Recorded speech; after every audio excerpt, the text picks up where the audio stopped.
പൊന്മന കാട്ടിൽ മേക്കതിൽ ദേവീക്ഷേത്രത്തിൽ വൃശ്ചികോത്സവം സമാപിച്ചു.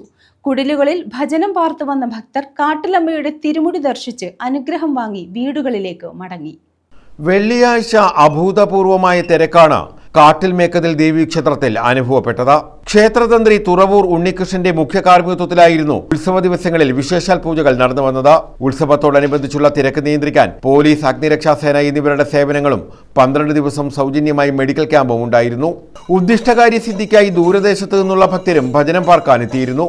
വാദ്യമേളങ്ങളുടെ അകമ്പടിയോടെ ദേവി ഭജനക്കുടിലുകളിൽ എഴുന്നള്ളി ഭക്തരെ അനുഗ്രഹിച്ചു. ചടങ്ങുകൾക്ക് president P Anil Joy, secretary P Saji തുടങ്ങിയവർ നേതൃത്വം നൽകി. ഉത്സവത്തോടനുബന്ധിച്ച് സമാപന സമ്മേളനവും നടന്നു. ഗുരുധർമ്മ പ്രചാരണ സഭാ സെക്രട്ടറി സ്വാമി അസംഗാനന്ദഗിരി സമ്മേളനം ഉദ്ഘാടനം ചെയ്തു.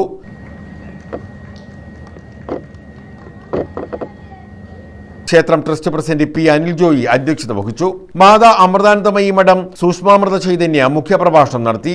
G Natarajan, C P Sudheesh Kumar, Sathyanesan, Santhosh Thuppassery, P Sreekala, Sujimol, G Jayaram, Karthikeyan, B Anilkumar, Sajith Ranji തുടങ്ങിയവർ പങ്കെടുത്തു.